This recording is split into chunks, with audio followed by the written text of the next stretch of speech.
Hello dear students. तो देखिए, last lecture में हमने हमारे कंपाउंड में आयरन कंपाउंड स्टार्ट किया था, ठीक है, और उसके बारे में पढ़ा था।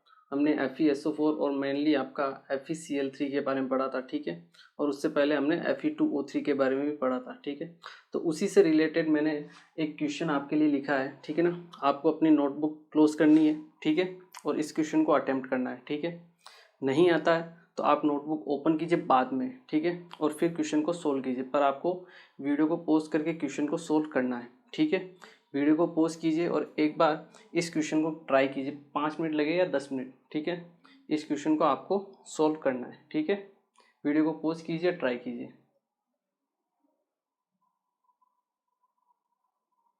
ओके, आई होप आप लोगों ने वीडियो को पॉज किया होगा, ठीक है ना। मैं स्टार्ट करता हूँ, ठीक है। देखिए, अगर हम देखें इस क्वेश्चन में सभी आपके इसी टाइप के क्वेश्चंस आपको पूछे जाते हैं, ठीक है ना। तो ये ध्यान रखना, इनमें से कोई सा भी पार्ट पूछा जा सकता है। ये एक कंबाइंड क्वेश्चन है, ठीक है ना। हो सकता है इसमें से 4-5 क्वेश्चन बन सकते हैं, ठीक है ना, किसी भी टाइप के, ठीक है ना। ये एक कंप्लीट क्वेश्चन है, ठीक है। देखिए, क्वेश्चन स्टार्ट कैसे हो रहा है। When fools gold is roasted in air, ठीक है, ए कंपाउंड ए इज फॉर्म्ड, ठीक है। जब फूल्स गोल्ड, सबसे पहले आपको फूल्स गोल्ड का फॉर्मूला याद होना चाहिए। फूल्स गोल्ड का फॉर्मूला क्या होता है, FeS2। फूल्स गोल्ड क्या होता है आपका, FeS2, ठीक है। ये आपको ध्यान होना चाहिए, तभी आपका क्वेश्चन आगे बढ़ेगा, ठीक है। जब इसको आप रोस्ट करते हो इन एयर, मतलब इसकी इसकी रिएक्शन करवाते हो एयर में, एक कंपाउंड फॉर्म होता है FeS2 की। जब आप रिएक्शन कराते हो O2 में, क्या बनता है, FeSO4 बनता है। क्या बनता है, FeSO4, ठीक है। Which on crystallization yield green crystal of B. Green crystal, इसके ग्रीन क्रिस्टल, ये आता है आपका ए हो गया, कंपाउंड ए फॉर्म होता है। इसके ग्रीन क्रिस्टल जो होते हैं आपके, वो क्या होते हैं, FeSO4 डॉट आपका 7H2O। ये क्या हो गया आपके, बी हो गया। क्लियर है। आगे देखिए, ए ऑन स्ट्रॉन्ग हीटिंग, मतलब आपका FeSO4, इसे जब आप स्ट्रॉन्ग हीट करते हो, FeSO4 को जब आप स्ट्रॉन्ग हीट करते हो तो आपको क्या मिलता है, लीव्स ए ब्राउन रेजिड्यू सी। इसको जब आप हीट करते हो तो आपको Fe2O3 मिलता है, ठीक है। मैंने आपको बताया था, साथ में SO2 और SO3 एसिडिक गैसेस मिलती है। इसका कलर क्या होता है आपका, ब्राउन, ब्राउन सॉलिड, मतलब ये आपका सी हो गया, ठीक है। Which on dissolution in concentrated HCl। अब इसकी जब आप रिएक्शन कराते हो HCl के साथ, Fe2O3 की जब आप रिएक्शन कराते हो HCl के साथ, तो आपको मिलता है FeCl3, ठीक है। क्लियर। फॉर्म्स रेड सॉलिड, जो आपका रेड सॉलिड होता है, ठीक है। तो ये आपका क्या हो गया, कंपाउंड डी हो गया, ठीक है। And then D further react, D की आपको 2 रिएक्शन यहाँ पे भी दी हुई है, ठीक है। डी जब आपके NH4OH के साथ रिएक्शन करता है, मतलब एक्वस अमोनिया के साथ रिएक्शन करता है, तो रेड PPT बनाता है। FeCl3 आपका डी है, वो जब आपके रिएक्शन करता है NH4OH के साथ तो आपके F बनता है। तो F क्या होगा आपका, FeOH होल थ्राइस, इसका आपका रेड PPT होता है। क्लियर है। क्लियर है। इसको अगर हम फर्दर हीट करते हैं तो दोबारा ये Fe2O3 बना लेता है, ठीक है ना, लेकिन अपने को रेड PPT ही बताना है। तो आपका F क्या होगा, FeOH होल थ्राइस, ठीक है। E FeCl3 की जब NH4HCN के साथ रिएक्शन कराते हैं तो ब्लड रेड PPT बनता है। वो क्या होगा आपका, FeSCN होल थ्राइस, ठीक है। ये होता है आपका ब्लड रेड PPT, ठीक है। अब मान लो इसमें आपको ब्लड रेड कलरेशन पूछ लिया होता तो आपका फॉर्मूला क्या होता, FeH2O होल 5 SCN, ठीक है। ये आपका फॉर्मूला हो जाता, ठीक है। तो ये चीज़ आपको ध्यान रखनी है, ठीक है। आपको ब्लड रेड PPT पूछा है या फिर आपको ब्लड रेड कलरेशन पूछा है, ठीक है। तो इस टाइप से आपको क्या करना है, क्वेश्चन को सोल्व करना है। इसी टाइप के क्वेश्चंस आपके पूछे भी जाते हैं और जनरली इसी टाइप के क्वेश्चंस जो हैं आपके आते हैं एग्जाम में, जो आपको ध्यान रखने हैं, ठीक है। Blood red colouration, blood red PPT, ठीक है। ये हो गया आपका A to F तक के लिए, ठीक है, Fe2O5 HCN2+, ठीक है। आई होप ये क्वेश्चन आप लोगों से हो गया होगा, ठीक है ना। हो सकता है बिना देखे नहीं हुआ हो, लेकिन अगर आपने देख के भी किया है कोई दिक्कत नहीं है, ट्राई करना नेक्स्ट टाइम बिना देखे सोल्व हो, ठीक है। ये हमारा लास्ट क्लास का रिवीजन था, ठीक है, इसे नोट कीजिए आप। फिर हमारी नई मेटल के साथ लेक्चर को स्टार्ट करते हैं, ठीक है, जो है आपकी कॉपर, ठीक है। एक बार आप इसे नोट कीजिए।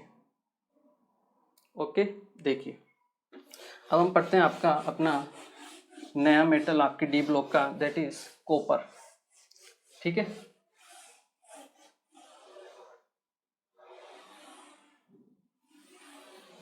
ठीक है, अब हम कॉपर के बारे में पढ़ते हैं।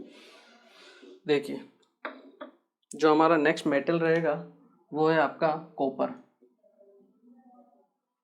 Cu, ठीक है। कॉपर की बात करें तो इसके कुछ और होते हैं ओर्स जो इम्पोर्टेंट होते हैं, जो आपको ध्यान रखने हैं। जैसे Cu2O, इसे हम बोलते हैं आपका +1 में है यहाँ पे, तो हम इसे क्या बोलेंगे, क्यूप्रस ऑक्साइड,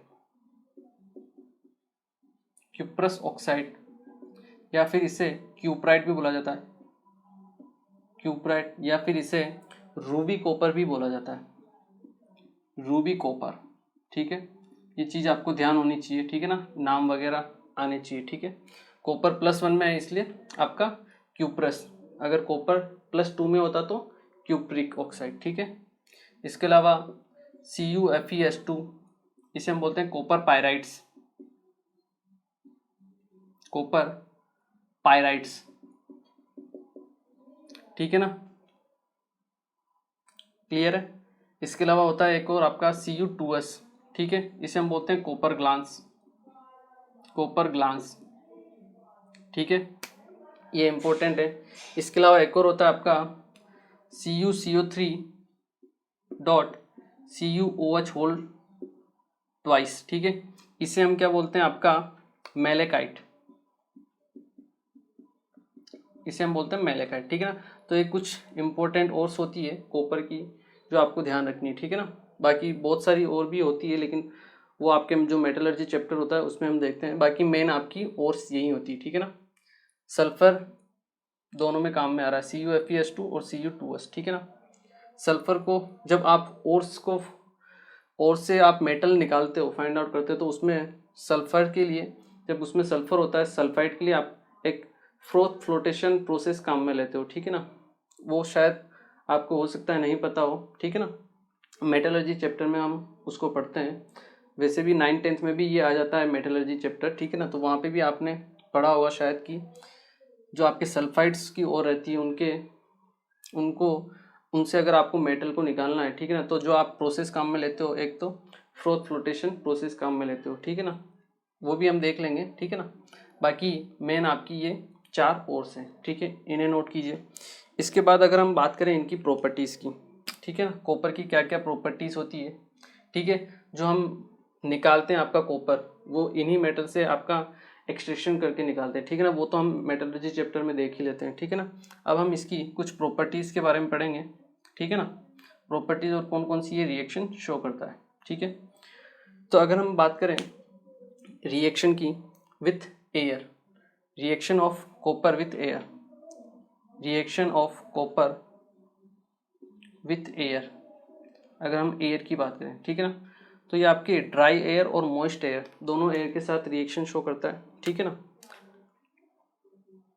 और अगर ड्राई एयर के साथ रिएक्शन करता है तो ये 2 प्रकार के आपके ऑक्साइड बनाता है, एक तो क्यूप्रस ऑक्साइड बनाएगा, एक बनाएगा आपका क्यूप्रिक ऑक्साइड, ठीक है ना, डिपेंडिंग ऑन टेम्परेचर, टेम्परेचर के ऊपर डिपेंड रहता है, ठीक है ना। तो आप इसमें लिख सकते हो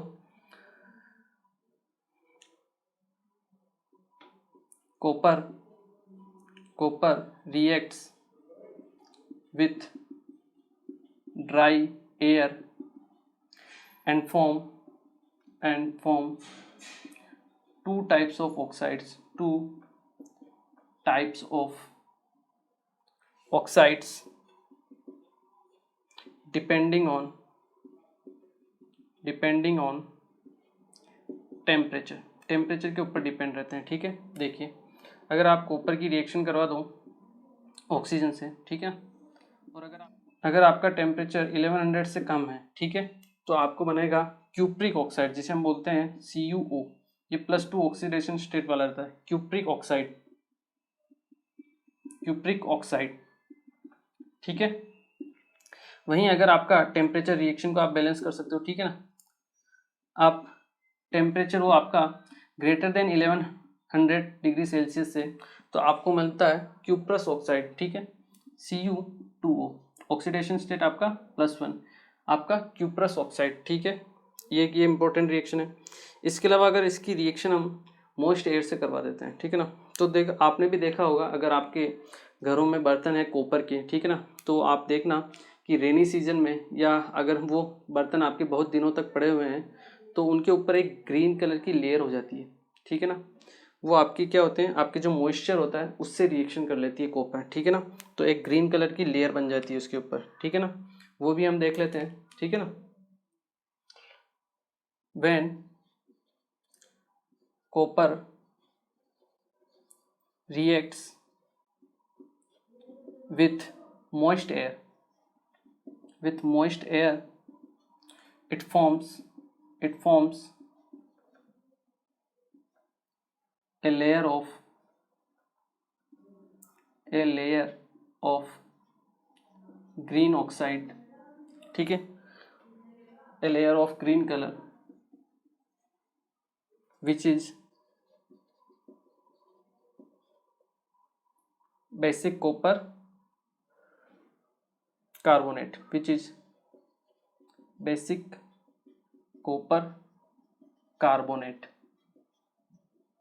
इसकी एक लेयर आ जाती है ग्रीन कलर की। देखिए इसका फॉर्मूला क्या होता है, बेसिक कॉपर कार्बोनेट, ये होता है आपका CuCO3.CuOH, ठीक है ना।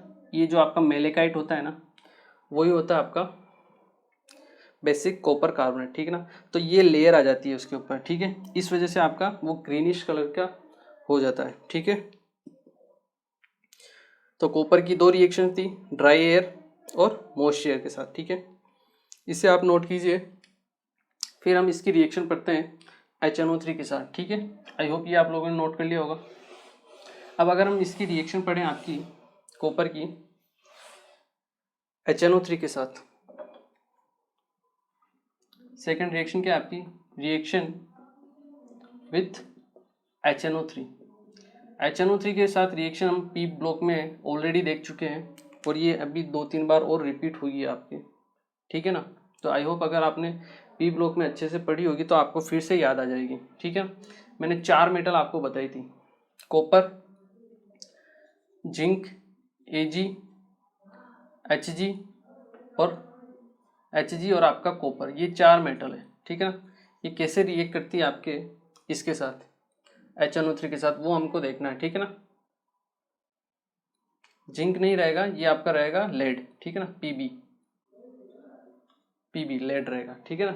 देखिए अगर हम रिएक्शन देखें, जो आपका कॉपर है, ठीक है, ये दो टाइप से रिएक्शन करता है।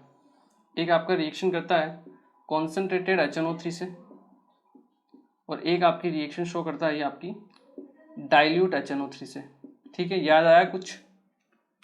जब भी ये रिएक्शन करेगा, एक तो आपको नाइट्रेट मिलेगा CuNO3 ठीक है, ये भी आपको CuNO3 एक तो नाइट्रेट मिलना फिक्स है, ठीक है। इसके बाद साथ में आपको मिलता है यहाँ पे NO2+4 ऑक्सीडेशन स्टेट का ऑक्साइड, ठीक है, और साथ में मिलता है आपको H2O, ठीक है। डाइल्यूट के केस में क्या होता है, आपको NO मिलता है +2 वाला, इन केवल और केवल इन 4 मेटल्स में। बाकी दूसरी मेटल जैसे आपका जिंक हो, ठीक है ना, या आयरन हो, उनके केस में आपको यहाँ N2O मिलता था +1 वाला, ठीक है ना। वो चीज़ें ध्यान रखनी है, यहाँ पे +2 वाला मिलेगा केवल और केवल इन 4 मेटल्स के लिए, ठीक है ना। तो ध्यान करके इनको याद रखिए, ठीक है ना, क्योंकि बहुत बार काम में आएगी। ये आपकी लेड, सिल्वर, Hg, कॉपर सब में रिपीट होगी HNO3 के साथ रिएक्शन, ठीक है। तो ये एक इम्पोर्टेंट रिएक्शन है जो आपको ध्यान रखनी है, ठीक है। तो आपका जो कॉपर है यही कंप्लीट होता है, ठीक है ना। इसके बाद हम इसके कुछ कंपाउंड्स के बारे में पढ़ते हैं, ठीक है ना, कि कॉपर के कौन कौन से कंपाउंड्स हैं, ठीक है। एक बार आप इसे नोट कीजिए। ओके, देखिए अब हम पढ़ते हैं आपका सेकंड कंपाउंड कॉपर का, ठीक है, that is copper sulphate, blue vitriol जिसे हम बोलेंगे, ठीक है। आपका कॉपर का कंपाउंड रहेगा, ठीक है। नेक्स्ट हम पढ़ते हैं compounds of copper, compounds of copper, ठीक है। कंपाउंड्स ऑफ कॉपर में सबसे फर्स्ट वाला जो हम पढ़ेंगे वो होगा आपका ब्लू विट्रोल, ब्लू विट्रोल जिसे हम क्या बोलते हैं CuSO4.5H2, ठीक है। ये चीज़ ध्यान रखनी है आपको, क्लियर है। देखिए इसका स्ट्रक्चर कैसा होता है, इसका स्ट्रक्चर इंपॉर्टेंट होता है। इसके स्ट्रक्चर में क्या है, आपका कॉपर जो है वाटर मॉलिक्यूल के ऑक्सीजन के साथ कोऑर्डिनेट बॉन्ड बनाता है, ठीक है ना। H2O H2O H2O and H2, इसका स्ट्रक्चर ही सबसे इम्पोर्टेंट है, ठीक है ना। ये आपको ध्यान रखना है, .SO4.H2O, ठीक है ना, इस फॉर्म में रहता है ये। इसका मतलब जो आपके 5 वाटर मॉलिक्यूल हैं, ठीक है ना, उसमें से 4 तो आपके कॉपर के साथ कोऑर्डिनेट बॉन्ड बना लेते हैं, एक आपका फ्री रहता है बाहर की तरफ, ठीक है। ये इंपॉर्टेंट चीज़ है जो आपको ध्यान रखनी है, ठीक है ना। इसका जो एक्वस सॉल्यूशन होता है, एक्वस सॉल्यूशन वो क्या होता है आपका ब्लू कलर का होता है, ठीक है। ये चीज़ इंपॉर्टेंट, इसलिए हम इसे क्या बोलते हैं ब्लू विट्रोल, ठीक है। इसको बनाते कैसे हैं, कॉपर सल्फेट को बनाने का सिंपल तरीका होता है, ठीक है ना। कॉपर का कोई भी कंपाउंड लीजिए, उसकी H2SO4 से रिएक्शन करवा दीजिए, आपको क्या मिल जाएगा कॉपर सल्फेट, ठीक है। उसका सॉल्यूशन मिल जाएगा, उसको आप क्रिस्टलाइज कर लीजिए तो आपको ब्लू विट्रोल मिल जाएगा, ठीक है। सबसे इंपॉर्टेंट है इसकी हीटिंग इफेक्ट सबसे इंपॉर्टेंट है इसका, वो हम देखते हैं हीटिंग इफेक्ट। जब इसको हम हीट करते हैं तो क्या होता है, ठीक है ना, वो सबसे इंपॉर्टेंट है। तो अगर हम इसको हीट करेंगे तो सबसे पहले वाटर मॉलिक्यूल कौन सा वाला निकलेगा, ये वाला या ये वाला, ये वाला बाहर वाला वाटर मॉलिक्यूल पहले निकलता है, ठीक है ना। ये आपके पहले ही बॉन्ड बना के रखे हुए हैं, ठीक है। ये वाटर मॉलिक्यूल सबसे पहले आपका निकलेगा। तो जो अगर हम आप कॉपर सल्फेट .5H2O, ठीक है ना, 5 और 7 में भी कभी कभी कंफ्यूजन हो जाता है, ठीक है ना। तो ठीक है, जल्दबाजी में हो जाता है, ठीक है, क्योंकि आयरन में होता है FeSO4.7H2, इसमें होता है आपका 5H2O। तो आपको स्ट्रक्चर याद रहेगी ना, तो आपको थोड़ा सा क्लियर रहेगा माइंड में। जब इसको हम हीट करते हैं आपके 100 डिग्री सेल्सियस पे, ठीक है ना, तो एक वाटर मॉलिक्यूल रिमूव होता है, ठीक है, और आपके बनता है CuSO4.4H2, ठीक है। इसको जब हम फर्दर हीट करते हैं आपके अराउंड 230 डिग्री सेल्सियस पे, ठीक है ना, तो आपके चारों वाटर मॉलिक्यूल रिमूव हो जाते हैं और आपको मिलता है एनहाइड्रस कॉपर सल्फेट, ठीक है ना, anhydrous copper sulphate, anhydrous copper sulphate, ठीक है। एनहाइड्रस हम किसको बोलते हैं, जिसमें वाटर मॉलिक्यूल नहीं होते हैं, ठीक है ना, कॉपर सल्फेट, ठीक है। इसको अगर आप फर्दर हीट करते हो, ठीक है, ये होता है आपके वाइट कलर का, ठीक है ना, ये भी आपको ध्यान रखना है, वाइट कलर का, ठीक है। इसको जब आप फर्दर हीट करते हो अराउंड 750 डिग्री सेल्सियस, ठीक है ना, तो ये आपका CuO plus SO2 plus O2 में आपका कन्वर्ट हो जाता है, ठीक है ना। क्यूप्रिक ऑक्साइड आपकी SO2 गैस और O2 गैस में रिएक्शन को आप बैलेंस कर सकते हो, ठीक है, 1/2, ठीक है।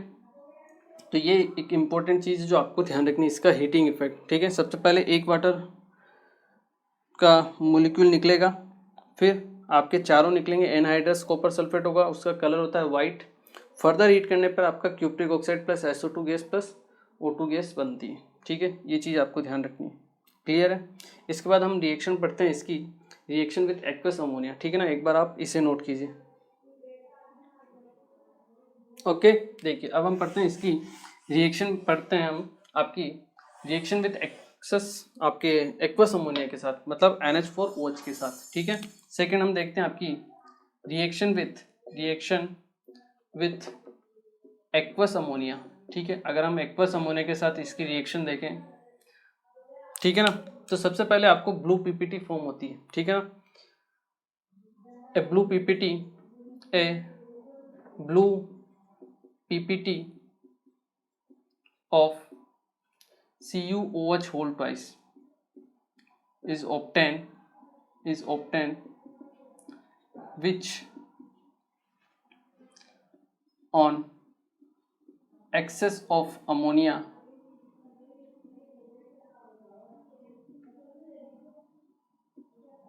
which dissolve on excess of ammonia and form a complex, ठीक है ना, आपके डिजोल्व हो जाती है। देखते हैं हम अभी, ये आपका Cu2+ आयन है, ठीक है। ये आपकी रिएक्शन करता है एक्वस अमोनिया के साथ, मतलब आपका NH4OH के साथ जब ये आपकी रिएक्शन करेगा तो सबसे पहले आपको CuOH होल ट्वाइस, ठीक है, इसका आपको ब्लू पीपीटी फॉर्म होता है। कौन सा? ब्लू पीपीटी फॉर्म होता है, ठीक है। जब इसमें हम एक्सेस में अमोनिया पास करते हैं, एक्सेस में, ठीक है ना, एक्सेस अमोनिया अगर हम इसमें पास करते हैं तो आपको क्या मिलता है? एक कॉम्प्लेक्स फॉर्म होता है जो कि आपका सोल्यूबल होता है आपके एक्सेस अमोनिया में, ठीक है ना। ये होता है आपका CuNH3 होल 4 2+, ठीक है ना। ये होता है आपका कॉम्प्लेक्स जिसका कलर भी होता है आपका ब्लू कलर होता है, जो आपका सॉल्यूशन में क्या हो जाता है? डिसोल्व हो जाता है, ठीक है ना। तो ये चीज़ जो आपको ध्यान रखनी है रिएक्शन विथ अमोनिया के केस में, ठीक है। क्लियर है? यहाँ जो ब्लू कलर होता है वो आपका सोलवेटेड इलेक्ट्रॉन की वजह से होता है, ठीक है ना। तो आप नोट करके लिख भी सकते हो, blue colour of the solution, blue colour of the solution is due to solvated electron, ठीक है ना। सोलवेटेड इलेक्ट्रॉन्स की वजह से होता है आपका ब्लू कलर, ठीक है। इंपॉर्टेंट रिएक्शन है, आपको ध्यान रखनी है। क्लियर है? इसे नोट कीजिए, फिर हम और रिएक्शंस के बारे में पढ़ते हैं। ओके, देखिए अब हम पढ़ते हैं और रिएक्शन, ठीक है। इसमें आप देखिए ये ब्लू कलर तो की पीपीटी फॉर्म होती है और ये एक्सेस में पास करने पे आपका डीप ब्लू कलर का कलरेशन होता है, डीप ब्लू कलरेशन, ठीक है। देखिए इसमें भी क्या हो सकता है, कोई स्टूडेंट को दिक्कत हो तो मैं आपको बता देता हूँ। देखिए कॉपर को जब अमोनिया में पास करेंगे तो आपको पीपीटी फॉर्म होता है। पीपीटी क्या होता है? हार्ड होता है, सॉलिड होता है, वो आपके नीचे इकट्ठा हो जाता है, ठीक है ना। उसका कलर है ब्लू, ठीक है, वो हमें दिखाई दिया। उसके बाद जब हम एक्सेस में अमोनिया डालेंगे, वापस स्टेयर करेंगे उसको, तो जो आपका सॉल्यूशन बनेगा, वो जो पीपीटी है वो वापस आपकी मिक्स हो जाएगी, ठीक है। उसके बाद जो सॉल्यूशन बनेगा उसका ब्लू कलर होगा, उसे हम बोलते हैं ब्लू कलर कलरेशन, उसको बोला जाता है, ठीक है ना। मतलब आपको पीपीटी अब दिखाई नहीं देगी, आपको सॉल्यूशन का कलर ब्लू कलर दिखाई देगा, ठीक है। उसे हम बोलते हैं ब्लू कलर सॉल्यूशन कलरेशन, और वो इस वजह से होता है आपके कंपाउंड की वजह से, ठीक है। तो ब्लू पीपीटी अलग है और आपका कलरेशन अलग है, ठीक है। कलरेशन आपका तभी बनता है जब कोई चीज़ एक्सेस में पास करते हैं हम, तो वो पीपीटी डिजोल्व हो जाती है, तो अपने को दिखाई नहीं देती, ठीक है ना। तब होती है आपका ब्लू कलरेशन, उसे हम बोलते हैं कलरेशन। जैसे आपने गिलास में नमक डाला, ठीक है ना। सो एक गिलास पानी लिया, उसमें 5 चम्मच आपने नमक डाल दिया, ठीक है, स्टिर कर दिया, ठीक है, वो उसमें पूरा घुल गया। आपने फिर से 1 चम्मच वो डाल दिया, फिर हिलाया, लेकिन अब क्या है, वो एक पीपीटी के फॉर्म में इकट्ठा हो जाएगा नीचे, वो है आपका पीपीटी। एग्जाम्पल नाम मैं आपको दे रहा हूँ, वो है पीपीटी, ठीक है। उसके बाद आपने क्या किया, एक्सेस में वाटर डाल दिया उसमें, फिर स्टिर किया, तो अब क्या है, वो पीपीटी वापस आपकी घुल गई, आपको दिखाई नहीं देगा नमक बाद में, ठीक है। तो वो होता है आपका कलरेशन, ठीक है। 2 इंपॉर्टेंट चीज़ें जो आपको ध्यान रखनी है। क्वेश्चन क्या पूछता है, पीपीटी पूछता है या फिर आपको कलरेशन पूछता है, तो वो उस टाइम आपको ध्यान रखना है कंपाउंड ये बनेगा या ये बनेगा, ठीक है। क्लियर है? ओके, देखिए अब हम पढ़ते हैं आपकी रिएक्शन पढ़ते हैं, ठीक है, KI के साथ, reaction with KI, potassium iodide, ठीक है। अगर हम देखें रिएक्शन KI के साथ, ठीक है ना, तो कॉपर की जब आप रिएक्शन कराते हो Cu2+ की, ठीक है, KI के साथ, कॉपर की जब आप रिएक्शन कराते हो KI के साथ, ठीक है ना, ब्लू कलर का मैं आपको काम में ले रहा हूँ, ठीक है पेन। ये आपका कॉपर की जब आप KI से रिएक्शन कराते हो तो आपको सबसे पहले मिलता है CuI2, ये होता है +2, ये होता है आपका क्यूप्रिक आयोडाइड, ठीक है, ये आपको मिलता है। ये होता है आपका अनस्टेबल। क्या होता है आपका? अनस्टेबल। दोबारा ये डिकम्पोज होता है और डिकम्पोज होके Cu2I2, ये आपका +1 ऑक्सीडेशन स्टेट, इसे हम बोलते हैं क्यूप्रस आयोडाइड। ठीक है, वो फॉर्म होता है जो इम्पोर्टेंट है, और इसका वाइट पीपीटी फॉर्म होता है, वाइट पीपीटी। ठीक है, तो इसलिए ये आपको इम्पोर्टेंट है, ध्यान रखना है। ठीक है, तो हम क्या लिख सकते हैं इसमें? Reaction with KI, on reaction with KI, firstly cupric iodide, cupric iodide is formed which is unstable, and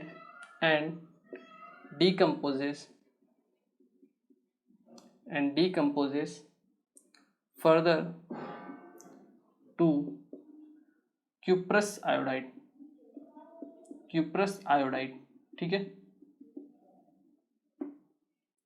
which have white PPT। ठीक है ना, ये चीज़ें जो आपको ध्यान रखनी है। ये सब रिएक्शंस वगैरह हैं, एक ही दिन में आपको याद नहीं होगी, एक दिन में आपको एक ही मेटल पढ़नी है और उसी की रिएक्शन याद करो। ठीक है ना, ज़्यादा नहीं पढ़ना है, एक मेटल ले लो, उसकी रिएक्शन पढ़ लो बस, अगले दिन दूसरी मेटल, फिर उसकी रिएक्शन, ऐसे करके धीरे धीरे आपको याद होगी ये। ठीक है, ये इसकी रिएक्शन है। ठीक है, अब अगर हम देखें एक और रिएक्शन देखते हैं हम, रिएक्शन विथ KCN, अगर हम KCN के साथ रिएक्शन देखें, सेम टू सेम रिएक्शन होती है, उसमें भी आपके +2 वाला साइनाइड बनता है। ठीक है, जो अनस्टेबल होता है वो आपके +1 में कन्वर्ट हो जाता है। ठीक है, और उसका भी वाइट कलर का आपका PPT होता है। ठीक है, तो हम लिख सकते हैं इसमें भी, या फिर पहले हम रिएक्शन देख लेते हैं। आपकी रिएक्शन क्या है? Cu2+ की अगर हम रिएक्शन करवाते हैं आपके KCN के साथ, ठीक है, तो सबसे पहले आपको क्या मिलेगा? +2 वाला। ठीक है, CuCN होल ट्वाइस। ठीक है, ये होगा आपका क्यूप्रिक साइनाइड, ये मिलता है, ये होता है आपका अनस्टेबल। ठीक है, दोबारा डिकम्पोज होगा, +1 में जाएगा, CuCN, ये +1, ये आपका क्यूप्रस साइनाइड, इसका भी कौन सा PPT होता है? White PPT। ठीक है, और उसके बाद ये क्या हो जाता है आपका एक्सेस KCN में, आपका ये डिजोल्व भी होता है, कलरेशन देगा आपको, वो भी मैं आपको बता देता हूँ, यहीं पे बता देता हूँ। ठीक है, ये आपका CuCN एक्सेस KCN के साथ रिएक्शन करेगा। ठीक है, एक्सेस के साथ आपकी रिएक्शन करेगा और एक कॉम्प्लेक्स फॉर्म करेगा, दैट इज K3CuCN होल 4। ठीक है, यहाँ पे कॉपर का अगर आप ऑक्सीडेशन स्टेट निकालोगे तो +1 आएगा। कैसे निकालते हैं? वही K+1 होता है, मतलब 3+ यहाँ पे है तो यहाँ पे -1 होगा। ठीक है, 3- होगा, इसका x मान लो, साइनाइड का -1 होता है, तो x -4 = -3, तो x = +1। ठीक है, ये आपके कॉम्प्लेक्स बनता है, इसकी वजह से वो क्या आपका सोल्यूबल हो जाता है। ठीक है ना, तो आप यहाँ पे लिख भी सकते हो। ठीक है ना, इसकी थ्योरी क्या रहेगी? सेम टू सेम वही रहेगी, ऑन रिएक्शन विथ KCN। ठीक है, फर्स्टली आपका cupric cyanide is form which is unstable and further decomposes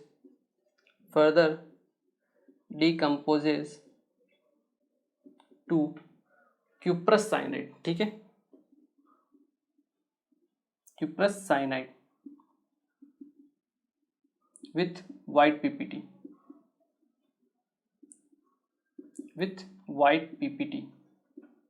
ठीक है, नेक्स्ट आप लिख सकते हो यहीं पे,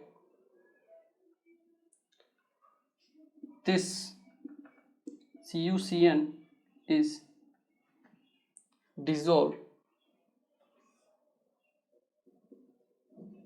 dissolve in excess KCN and form a complex। ये आपका कॉम्प्लेक्स फॉर्म करता है, ठीक है, क्लियर है। इन दोनों रिएक्शंस को आप नोट कीजिए, फिर इसकी फर्दर रिएक्शंस हम और पढ़ते हैं। क्लियर, आई होप ये आप लोगों को क्लियर होगा। पहले +2 वाला बनाएगा दोनों में, इसलिए मैंने दोनों को साथ में लिखा है, ठीक है ना। +2 वाला बनाएगा, अनस्टेबल रहेगा, +1 में जाएगा, वाइट पीपीटी दोनों का फॉर्म होता है, ठीक है। ये आपका एक्सेस CN KCN में डिजोल्व हो जाएगा, आपका कॉम्प्लेक्स का फॉर्मेशन करेगा, ठीक है। ये चीज़ आपको ध्यान रखनी, ठीक है। इसे नोट कीजिए, फिर हम इसकी फर्दर और रिएक्शंस पढ़ते हैं। ओके, देखिए अब हम पढ़ते हैं आपकी रिएक्शंस। नेक्स्ट जो है आपकी that is reaction with hypo. क्या है नेक्स्ट जो रिएक्शन है वो आपकी है रिएक्शन विथ हाइपो। हाइपो क्या होता है? Na2H2O3, ठीक है। इसके साथ जब हम आपकी रिएक्शन करवाते हैं, देखिए Cu2+ की, ठीक है ना। पहले रिएक्शन देख लेते हैं। Cu2+ की जब आप रिएक्शन कराते हो Na2H2O3 हाइपो के साथ, ठीक है, तो आपके पास बनता है Cu2H2O3, ठीक है ना। Cu यहाँ पे +1 में स्टेट में, ठीक है ना। तो मतलब आपका क्यूप्रस थायोसल्फेट, थायो आपका बनेगा, ठीक है, थायोसल्फेट बनेगा, ठीक है। इसको हम क्या करते हैं, ये जो होता है आपका एक्सेस में जब इसको पास किया जाता है आपके हाइपो को, तब ये आपका डिसॉल्व हो जाता है, ठीक है ना। एक्सेस अगर आप हाइपो पास करते हो, एक्सेस हाइपो, तो ये आपका डिसॉल्व हो जाता है और एक कॉम्प्लेक्स फॉर्म करता है, ठीक है। एक्सेस में अगर हमने हाइपो पास कर दिया तो ये बनाएगा आपका Cu6H2O3 इस टाइप का आपका एक कॉम्प्लेक्स फॉर्म करता है, और ये रहेगा आपका 4-, ठीक है। यहाँ पे कॉपर का +1 ऑक्सीडेशन स्टेट है, क्लियर है। इस टाइप का आपका कॉम्प्लेक्स बनाएगा, ठीक है। ये इसकी सिंपल रिएक्शन होती है जो आपको ध्यान रखनी, ठीक है। इसकी थ्योरी में आपको लिखवा देता हूँ, ठीक है।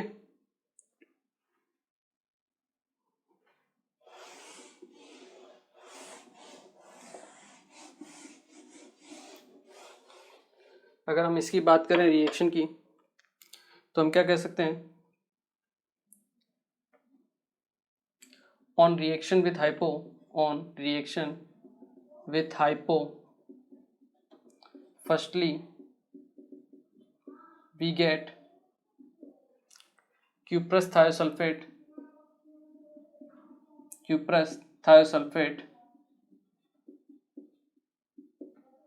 and with excess hypo we get a complex, ठीक है ना। एक कॉम्प्लेक्स कंपाउंड फॉर्म होता है, ठीक है। ये आपका सोडियम थायोसल्फेट, ठीक है, आपका क्यूप्रस थायोसल्फेट, इसकी रिएक्शन अगर हम एक्सेस हाइपो में रिएक्शन कराते हैं तो आपको एक कंपाउंड फॉर्म होता है, ठीक है, जो आपको ध्यान रखनी है, ठीक है। इसकी एक रिएक्शन और देख लेते हैं हम आपकी, that is reaction with, I think ये 5th होनी चाहिए, 4th या 5th, ठीक है। रिएक्शन विथ आप देखिए